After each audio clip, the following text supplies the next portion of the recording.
శ్రీశైలం ఏదైతే ఉందో ఆ శ్రీశైలం కుంభాభిషేకం చెయ్యొద్దని చెప్పింది నేను, దక్షిణాయనంలో చేయకూడదు అని ఆపింది నేను.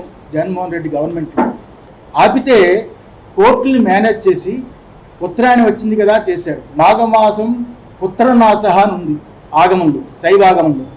మాఘమాసంలో శైవాగమంలో శ్రీశైలం కుంభాభిషేకం చేయకూడదని ఉంది. అది జగన్మోహన్ రెడ్డి గవర్నమెంట్లో దేవాదాయ శాఖ రాసి పంపించారు. ఇంకా చాలా ఉన్నాయి ఇందులో.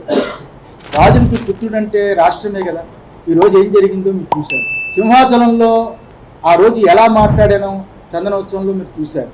అది తిరుమల తిరుపతి దేవస్థానంలో జరిగిన వెంకటేశ్వర స్వామి నిత్యం వందలాది సంవత్సరాలు, వేలాది సంవత్సరాలు జరిగే అన్నప్రసాదాన్ని తృణధాన్యంతో మార్చినప్పుడు కూడా నేను విభేదించాను, లెటర్ రాశాను.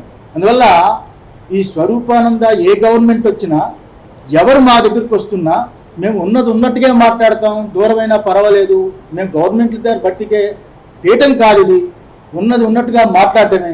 సంపాదించుకోవాలి, దాచుకోవాలి అనుకునే పీఠం కాదు ఇది. ఇది ఏబిఎన్ రాధాకృష్ణ గారికి నాతో చాలా అనుబంధం ఉంది. నేను ఏ రకంగా ఎటువంటి తప్పులు చేయకుండా ఉంటానో ఆయనకు బాగా తెలుసు. బిఆర్ నాయుడుకి తెలుసు, నరేంద్ర చౌదరికి తెలుసు, చాలామందికి తెలుసు. ఈ 5 ఏళ్లలో పీఠం ఎప్పుడు ఎలా ఉందో ఇప్పుడు అలాగే ఉంది. ఎవరో మోసం చేశారు, ఎవరో అన్యాయం చేశారు అని చెప్పి అనొచ్చు, కానీ ఆధారాలు లేవు. ఏం జరిగిందో దేవుడికి తెలుసు. పెద్ద నేనైతే చేయగలిగింది ఏమీ లేదు. ప్రజల తీర్పు తీసుకుంటాం, కానీ మంచి చేయడానికి మాత్రం ప్రజలకు తోడుగా ఖచ్చితంగా ఉంటాం.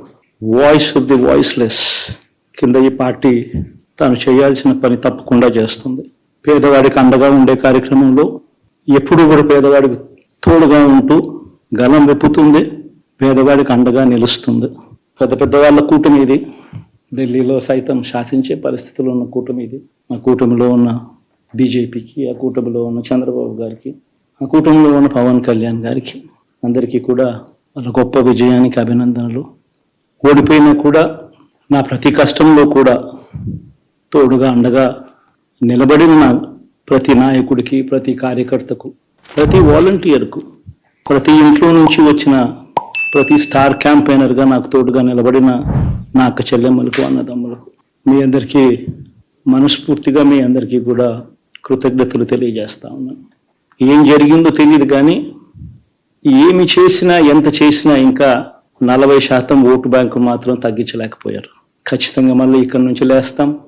మళ్ళీ ఇక్కడి నుంచి గుండె ధైర్యంతో నిలబడి మళ్ళీ లేస్తాం. ప్రతిపక్షంలో ఉండడం కొత్త కాదు, పోరాటాలు చేయడం అంతకన్నా కొత్త కాదు. నా రాజకీయ జీవితం అంతా కూడా ప్రతిపక్షంలోనే గడిపా. ఈ 5 సంవత్సరాలు తప్ప పోరాటాలే చేశా. రాజకీయ జీవితంలో ఎవడు చూడని కష్టాలు కూడా అనుభవించా. ఇప్పుడు అంతకన్నా కష్టాలు ఏదైనా పెట్టినా కూడా సిద్ధంగా ఉన్నాం, సిద్ధంగా ఎదుర్కొంటాం. ఆల్ ది వెరీ బెస్ట్ గవర్నమెంట్లోకి వచ్చిన వాళ్ళకు.